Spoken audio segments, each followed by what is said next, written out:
ইব্রাহিম তখন কাঁদছেন। জিবরিল এসে বলছেন, কাঁদেন কেন?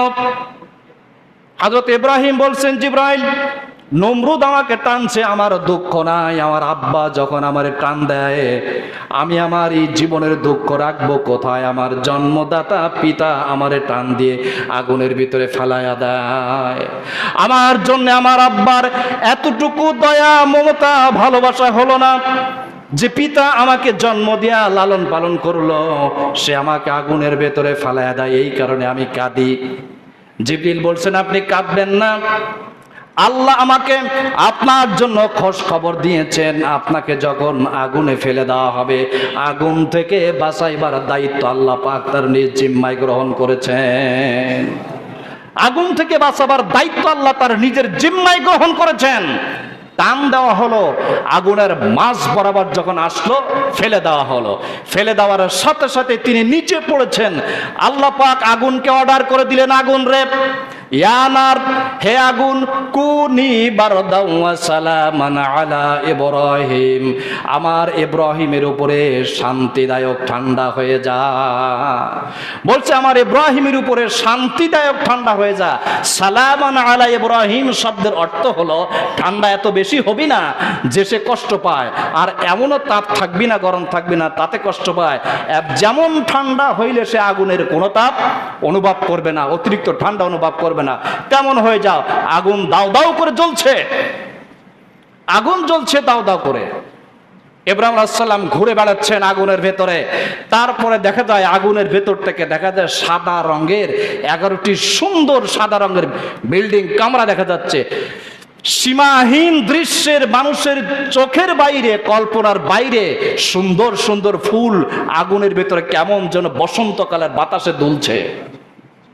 দেখছে ইব্রাহিম, দেখছে তার পিতা নমরুদ, দেখছে এই তার পিতা আজর, দেখছে সীমাহীন জালিম, সীমাহীন জালিম ছিল নমরুদ, আর সীমাহীন জালিম ছিল ফেরাউন। এই পৃথিবীতে সবথেকে নিকৃষ্ট জালিম তিনজন, তার একজন ছিল ফেরাউন, একজন নমরুদ, আর একজন ছিল বক্তে নসর। এই তিন জালিম পৃথিবীর নিকৃষ্ট জালিম ছিল। তার থেকে কম জালিম এখন আমাদের সমাজে নেই তা বলা যায় না। তার থেকে জঘন্য জালিম আমাদের এই সমাজে, এই মুসলিম রক্তের ভেতরে তার থেকে ভয়ঙ্কর জালিম তৈরি হয়েছে এখন সারা পৃথিবীতে।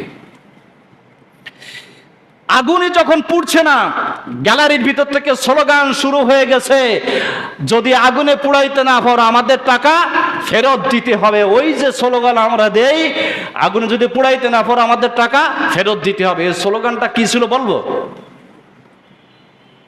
টাকা ফেরত দাও, নাইলে গদি ছেড়ে দাও। হয় টাকা ফেরত দাও, নাইলে গদি ছেড়ে দাও।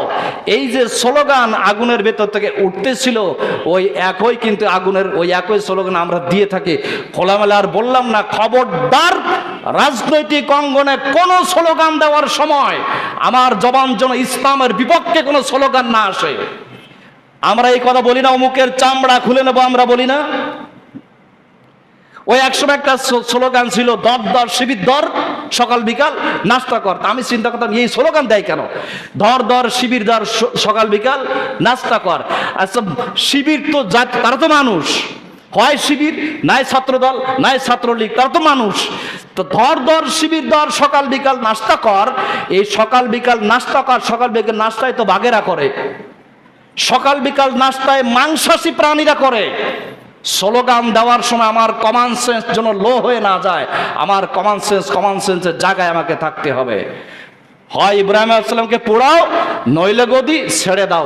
স্লোগান যখন শুরু হতে থাকলো, তখন নমরুদ আগুনকে ডেকে বলছে, আগুন, তোরে যে আমি জ্বালাইলাম 40 দিন একটানা, দাও দাও করে জ্বলছে, পৃথিবীর সমস্ত শক্ত কাঠগুলি এনে তোরে আমি জ্বালাইতেছি, তুই জ্বলিস তো, কিন্তু ইব্রাহিম আগুনে পুড়ছে না কেন?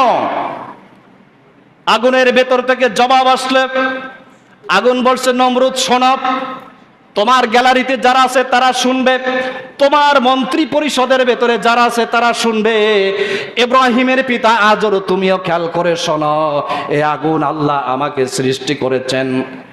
আমি আগুন একটা মাখলুক। ইব্রাহিম আলাইহিস সালাতু ওয়াস সালাম আল্লাহর প্রিয় বান্দা, আল্লাহর খলিল। আল্লাহ আমাকে অর্ডার করেছেন আমি জ্বলবো, কিন্তু ইব্রাহিমের একটি পশম জ্বালাইতে পারবো না।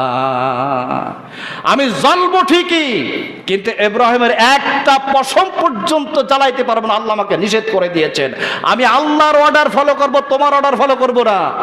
আল্লাহ বলছেন ইন তাসবিরু ওয়া তাত্তাকু লা ইয়াদুররুকুম কাইদুহুম শাইআ। আল্লাহ বলছেন যদি ধৈর্য ধারণ করো আর আল্লাহর উপরে পূর্ণ আস্থা এবং বিশ্বাস রেখে জীবন চালাও, জ্বলন্ত আগুনের ভেতর থেকেও আল্লাহ তোমাকে বাঁচাই দিবেন। তবে একটা কথা বলে রাখি, সেটা হলো পৃথিবীতে বহু নবীদেরকে দুনিয়া থেকে হত্যা করা হয়েছে। বনী ইসরাইলদের সময় 70,000 নবীদেরকে হত্যা করেছে, তারা মেরেছে, তাদেরকে নির্যাতন করেছে, করাত দিয়ে দ্বিখণ্ডিত করে দেওয়া হয়েছে। কোন কোন নবীদেরকে জীবন্ত অবস্থায় তাদেরকে মাটির নিচে গেড়ে দেওয়া হয়েছে। নবীর সাহাবীদেরকে হত্যা করা হয়েছে।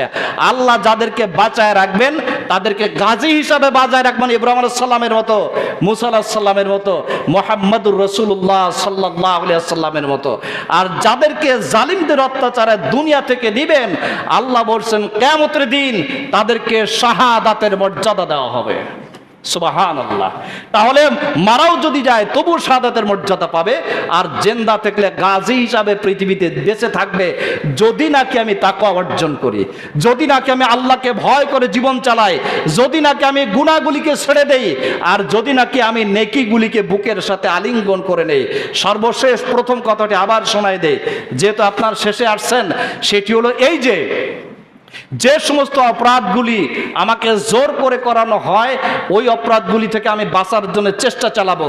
আর যে অপরাধগুলি ইচ্ছাকৃত করি, সেই অপরাধ যদি আপনি করেন, ইচ্ছাকৃত করেন আর নামাজও পড়েন, একটি সেজদাও আল্লাহর দরবারে কবুল হবে না। মুসলিম সাবধান হবে কি হবে না মুসলমানদের ব্যাপার। কথাগুলি আপনাদের কাছে বলে রাখলাম, সুন্নাতে দাঁড়াই।